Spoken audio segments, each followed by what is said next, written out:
Hi students, last lecture में हमने compound statement और लॉजिकल कनेक्टिव्स के बारे में पढ़ा था। लॉजिकल कनेक्टिव्स में conjunction, disjunction, negation, implication, double implication आता है। उसमें से दो टाइप दैट इज कंजंक्शन और डिसजंक्शन हमने लास्ट लेक्चर में देखे थे। आज के लेक्चर में हम देखेंगे निगेशन क्या होता है।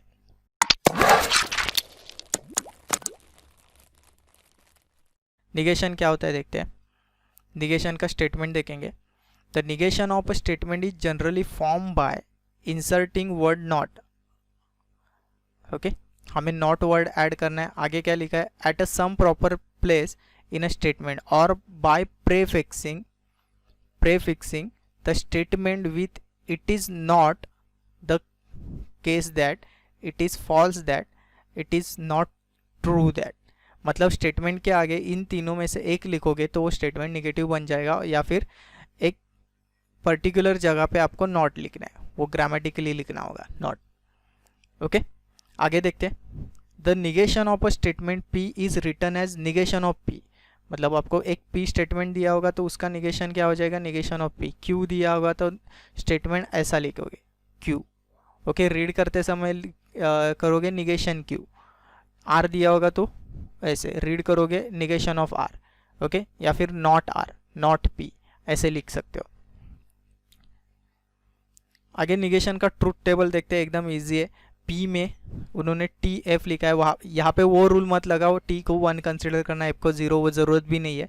सिंपल ट्रू का निगेशन फॉल्स आता है और फॉल्स का निगेशन ट्रू आता है। बस जहाँ कहीं पे भी आपको टी दिखेगा उसका निगेशन सिंपल फॉल्स बन जाएगा, और जहाँ पे फॉल्स दिखेगा उसका निगेशन ट्रू बन जाएगा। इतना ही याद रखना है।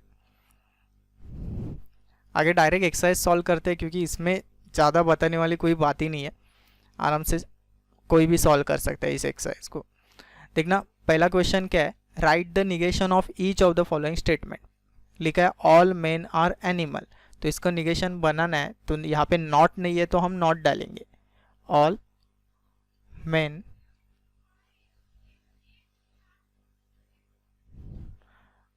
Are not animal.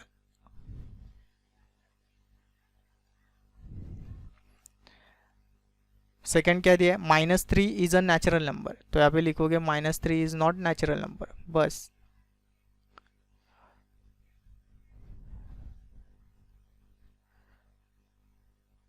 Natural number. अब थर्ड में देखना, ऑलरेडी निगेशन है। It is false that, it is false that हमने डेफिनेशन में देखा है। देखो फिर से वहां पे जाते हैं डेफिनेशन में। इट इज फॉल्स दैट, ये देखो इट इज फॉल्स दैट, मतलब ये निगेशन है, ऑलरेडी स्टेटमेंट नेगेटिव है। तो इसको निगेटिव बनाने के लिए हम सिर्फ इट इज फॉल्स दैट हटा देंगे इसमें से, मतलब इस स्टेटमेंट में से ये हटा दोगे तो ये निगेटिव बन जाएगा। तो आंसर क्या आएगा, Nagpur is capital of Maharashtra.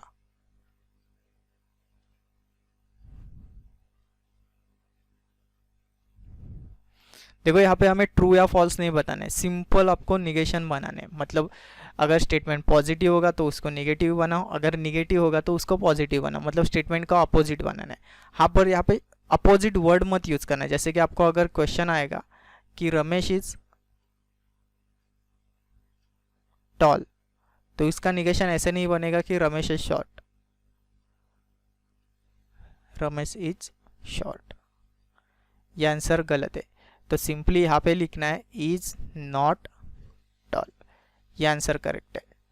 समझा, आपको ये नहीं लिखना है। आगे देखते हैं, 2 + 3 इज इक्वल टू 5 दिया है, तो इसका निगेशन बन जाएगा 2 + 3 is not equal to 5। Question 2 पे जाते हैं। Write the truth value of the negation of each of the following. यहाँ पे ज़्यादा फोकस रखना, negation of each of the following, मतलब ट्रूथ वैल्यू बतानी है, पर किसकी, इस जो कुछ भी स्टेटमेंट दिया है उसका निगेशन करके उसकी ट्रूथ वैल्यू बतानी। जैसे कि √5 इज एन इरेशनल नंबर, तो इसको पहले निगेटिव बनाते, √5 is not an irrational number. अब मुझे इसकी ट्रूथ वैल्यू निकालनी है, तो मुझे पता है कि √5 इज अ इरेशनल नंबर, पर यहाँ पे लिखा है कि √5 is not an irrational number, तो इसकी ट्रूथ वैल्यू क्या आ जाएगी? फॉल्स। फॉल्स मतलब हम लिखेंगे F. London is in England, इसका निगेशन क्या आएगा? London is not in England. Okay, इसकी truth value London is not in England, तो इसका आंसर फॉल्स आता है, ये भी एफ आएगा। हाँ, इसका ट्रू आता है, पर हमें निगेशन की ट्रूथ वैल्यू बतानी है, इसका ट्रू आएगा। थर्ड देखते हैं, for every x belongs to n, n मतलब natural number, x + 3 is less than 8। अब इसका निगेशन करते समय ध्यान रखना, इसका निगेशन कैसे करते हैं। सिंपली ये लिखोगे, for every x belongs to natural number x + 3, इसका उल्टा लिखोगे, लेस देन है वहाँ पे ग्रेटर देन और आगे इक्वल टू करोगे 8। ओके, अब देखते हैं, for every x belongs to natural number x + 3 हर बार 8 से ऊपर होगा, तो नेचुरल नंबर में से कौन से भी नंबर उठाओ और चेक करो। 1 पुट किया तो 1 + 3 4 होता है, नहीं मैच हो रहा है, फॉल्स आएगा। 2 पुट करोगे तो भी मैच नहीं हो रहा है। अगर बड़े नंबर पुट करोगे, जैसे कि यहाँ पे 8 पुट करोगे, 8 + 3 11 आता है, तो मैच हो रहा है। ओके, तो कुछ नंबर के लिए मैच नहीं होता है, पर यहाँ पे लिखा है कि फॉर एवरी नंबर, सब नंबर के लिए मैच होना चाहिए, तो ये इसकी ट्रूथ वैल्यू क्या बन जाएगी? फॉल्स। ये फॉल्स, एफ बन जाएगा। ठीक है, अगर यहाँ पे बोलते कि some numbers, some x belongs to natural numbers x + 3 is greater than equal to 8, यहाँ पे सम होता तो ये ट्रू होता, क्योंकि कुछ नंबर फॉलो हो रहे हैं। यहाँ तक क्लियर है? अब ये ध्यान में रखना कि निगेशन करते समय आपको नॉट पुट करना तो पता है कि नॉट होगा, नॉट नहीं होगा तो हम डालेंगे वहाँ पे, नॉट होगा तो उसको निकालेंगे, पर साइन के बारे में देखना, इज इक्वल टू होगा तो उसके जगह लिखोगे is not equal to, greater than होगा तो उसका अपोजिट आएगा less than equal to.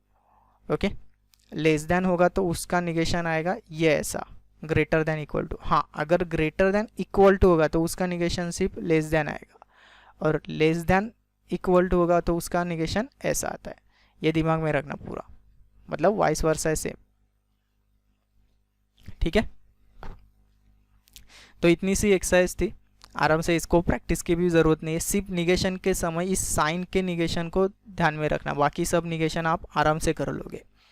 Okay, अगर आपको ये वीडियो अच्छा लगा तो लाइक और सब्सक्राइब कर देना।